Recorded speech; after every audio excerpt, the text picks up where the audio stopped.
ঢকুৱাখানা কাণ্ডৰ কথা ইতিমধ্যে আপোনালোকৰ অৱগত সুনীল গগৈ জাহাংগীৰ চেড হোৱা মুণ্ড আৰক্ষী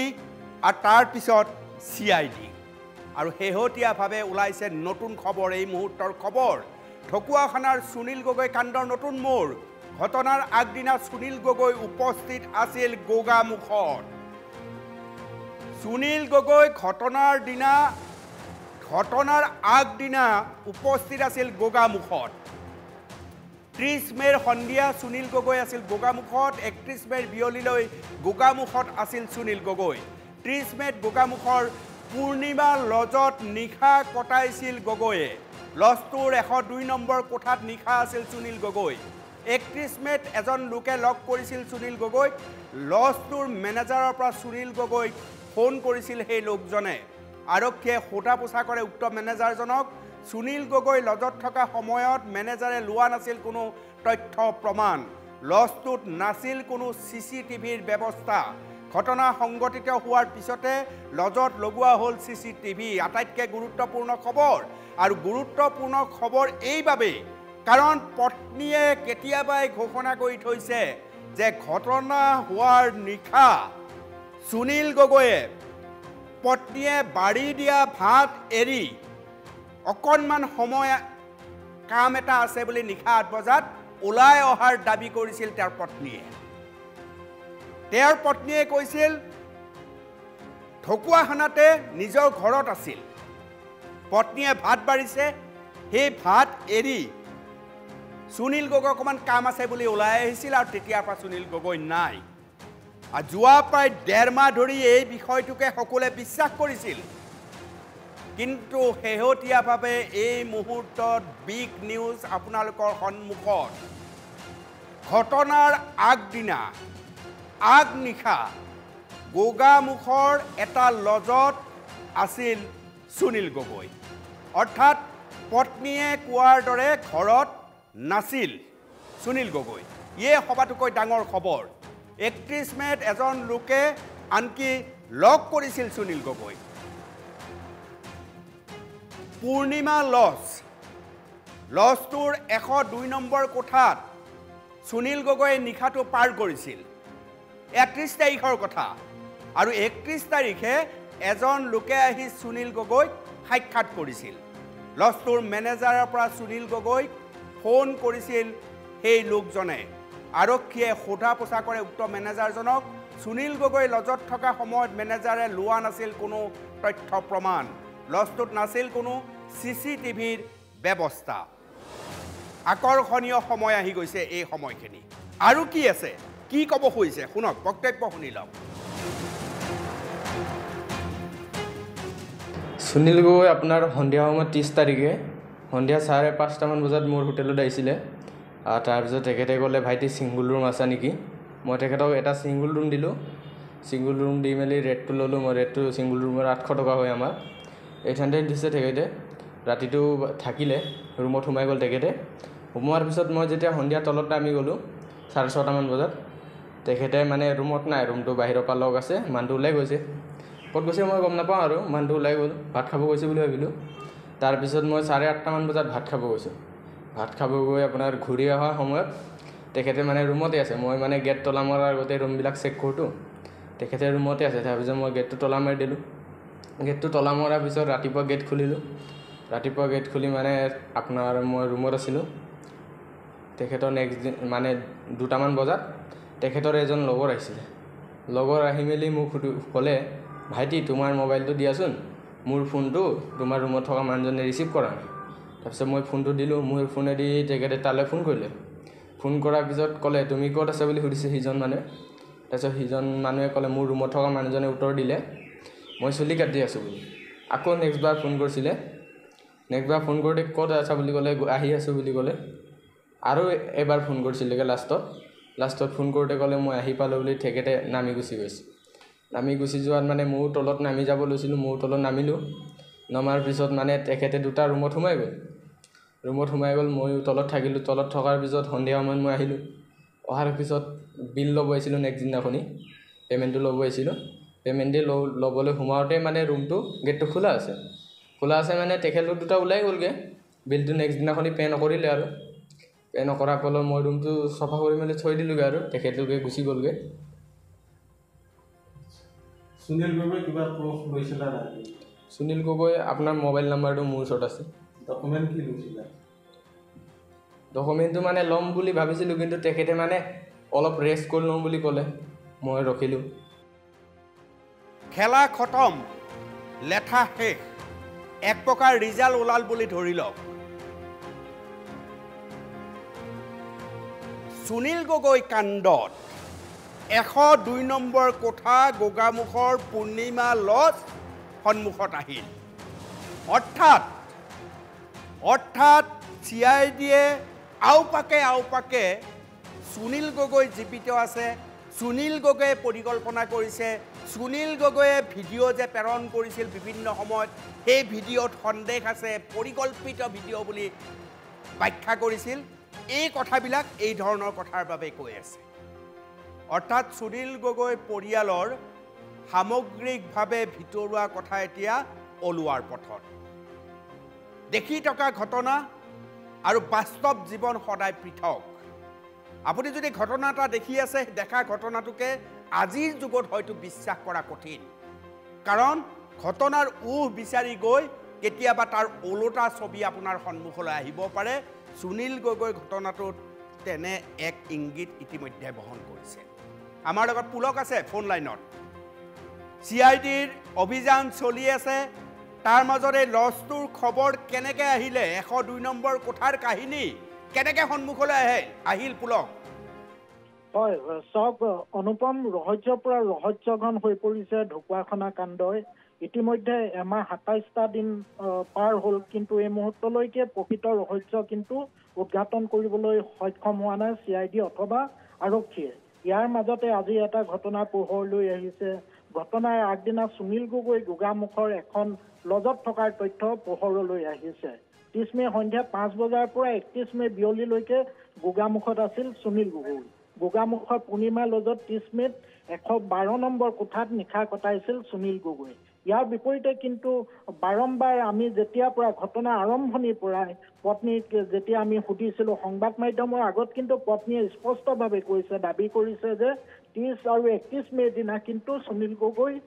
তেওঁ হাপতীয়া ঢকুৱাখানাৰ হাপতীয়া চেতিয়াগাঁও বাসগৃহতে আছিল আৰু ইয়াৰ পিছত যেতিয়া এই ঘটনাটো আজি পোহৰলৈ আহিল 30 মেৰ পৰা 31 মে বিয়লিলৈকে সুনীল গগৈয়ে গোগামুখৰ এখন পূৰ্ণিমা লজ নামৰ এটা লজত 102 নম্বৰ কোঠাটোত বাস কৰিছিল বুলি আজি তথ্য পোহৰলৈ আহিছে ইয়াৰ পাছতে ঘটনাই আজি পুনৰ নতুন মূল লৈছে ৰহস্যৰ পৰা ৰহস্যঘন হৈ পৰিছে ঢকুৱাখানা কাণ্ডৰ এই ঘটনা কিন্তু এই মুহূৰ্তলৈকে কিন্তু সুনীল গগৈ সন্ধান উলিয়াব পৰা নাই সুনীল গগৈ আৰক্ষী বা CID সূত্ৰৰ পৰা বাৰম্বাৰ কৈ আছে যে সুনীল গগৈ জীৱিত আছে কিন্তু এই মুহূৰ্তলৈকে সুনীল গগৈ ক'ত আছে ক'ত তেওঁ আত্মগোপন কৰি আছে এই তথ্য কিন্তু এই মুহূৰ্তলৈকে CID অথবা আৰক্ষীয়ে পোহৰলৈ আনিবলৈ সক্ষম হোৱা নাই ইয়াৰ বিপৰীতে কিন্তু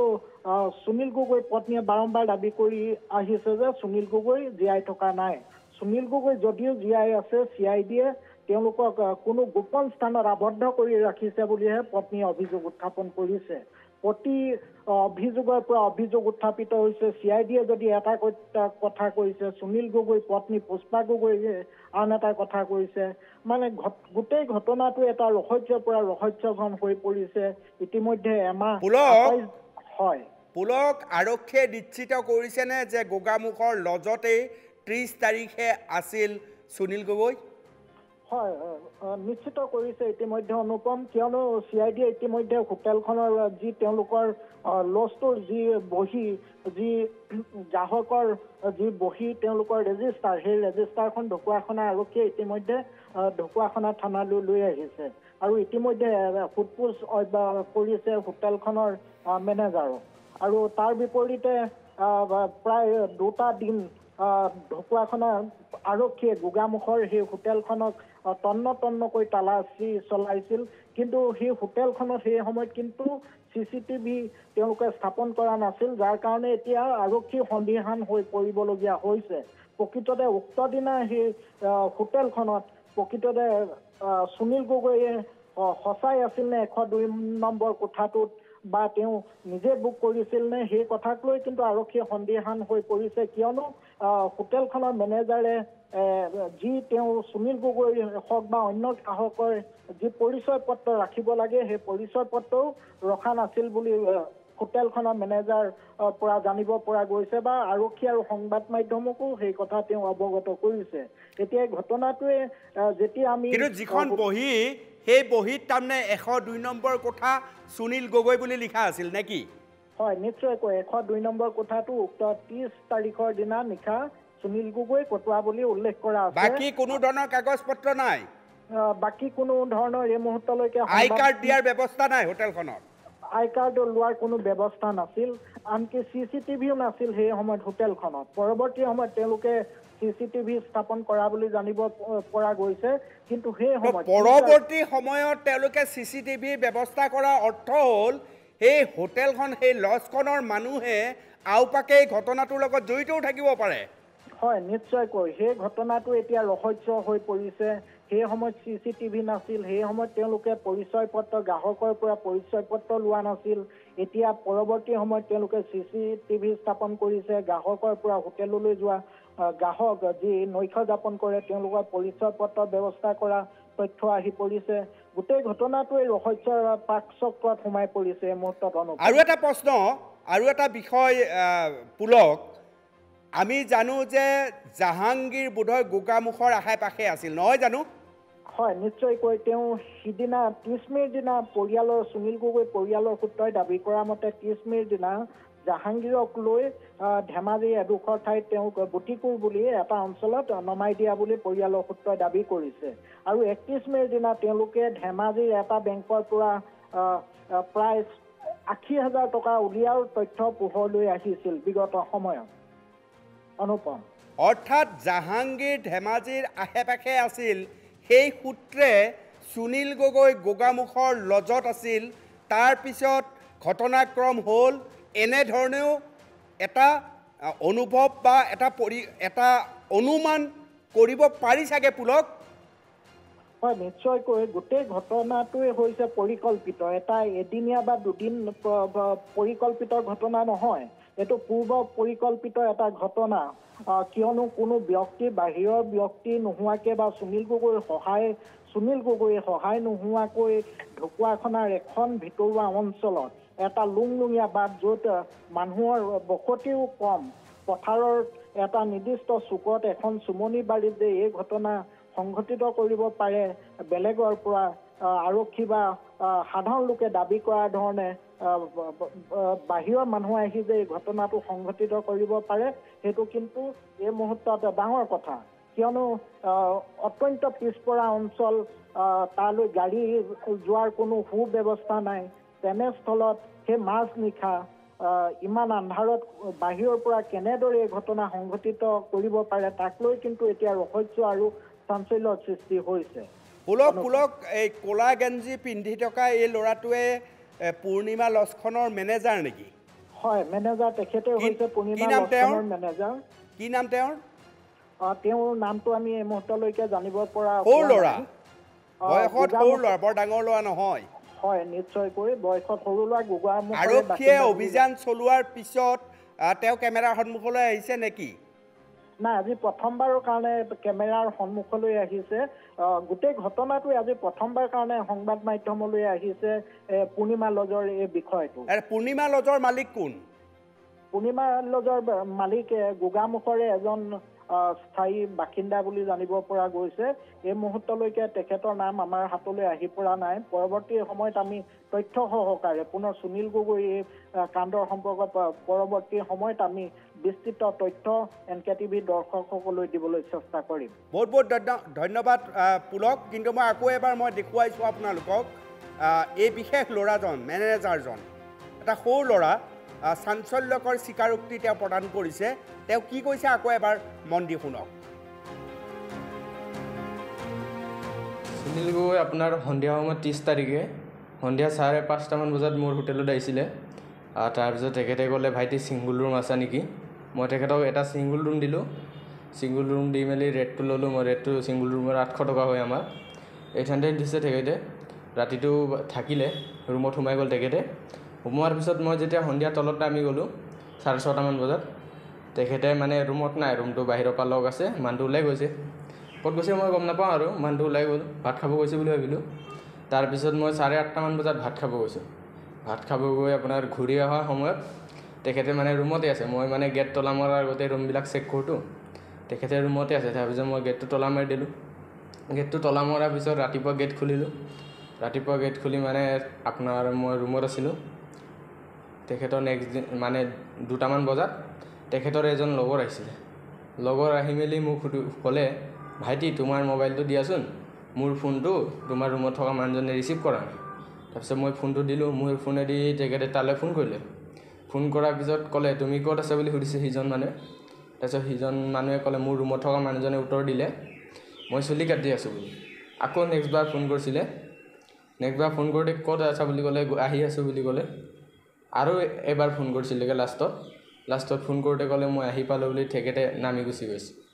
নামি গুচি যোৱাত মানে ময়ো তলত নামি যাব লৈছিলোঁ ময়ো তলত নামিলোঁ নমাৰ পিছত মানে তেখেতে 2টা ৰুমত সোমাই গ'ল ময়ো তলত থাকিলোঁ তলত থকাৰ পিছত সন্ধিয়া সময়ত মই আহিলোঁ অহাৰ পিছত বিল ল'ব আহিছিলোঁ নেক্সট দিনাখনি পে'মেণ্টটো ল'ব আহিছিলোঁ পে'মেণ্ট দি ল'বলৈ সোমাওঁতে মানে ৰুমটো গেটটো খোলা আছে মানে তেখেতলোক 2টা ওলাই গ'লগৈ বিলটো নেক্সট দিনাখনি পে' নকৰিলে আৰু পে' নকৰাৰ ফলত মই ৰুমটো চফা কৰি মেলি থৈ দিলোঁগৈ আৰু তেখেতলোকে গুচি গ'লগৈ সুনীল গগৈ কিবা প্ৰুফ লৈছিলা নাই সুনীল গগৈ আপোনাৰ মোবাইল নাম্বাৰটো মোৰ ওচৰত আছে ডকুমেণ্ট কি লৈছিলা ডকুমেণ্টটো মানে ল'ম বুলি ভাবিছিলোঁ কিন্তু তেখেতে মানে মেনেজাৰজনে ভাষ্য প্ৰদান কৰিছে যে মোৰ ফোন লৈ সুনীল গগৈয়ে কাৰোবাক ফোন কৰিছিল যিহেতু তেওঁৰ ফোন লৈ কাৰোবাক ফোন কৰিছিল তেওঁ কাষত থিয় হৈ আছিল গতিকে কি কথা পাতিছিল সেই বিষয়খিনি তেওঁ কৈছে কিন্তু এতিয়াও ৰহস্য কাৰণ কোনো ধৰণৰ এড্ৰেছ ৰখা নাছিল আৰু লজক পইচা নিদিয়াকৈ সুনীল গগৈ ওলাই যোৱা বুলি ইতিমধ্যে এই মেনেজাৰজনে উল্লেখ কৰিছে সমগ্ৰ ঘটনাক্ৰম ইতিমধ্যে CIDয়ে জোৰদাৰ অভিযান আৰম্ভ কৰি আছে আৰক্ষীও তাৰ লগত সহযোগ কৰি আছে অহা 48 বা 72 ঘণ্টাৰ ভিতৰত এই ঘটনাৰ পৰিসমাপ্তি ঘটিব যেন অনুমান হৈছে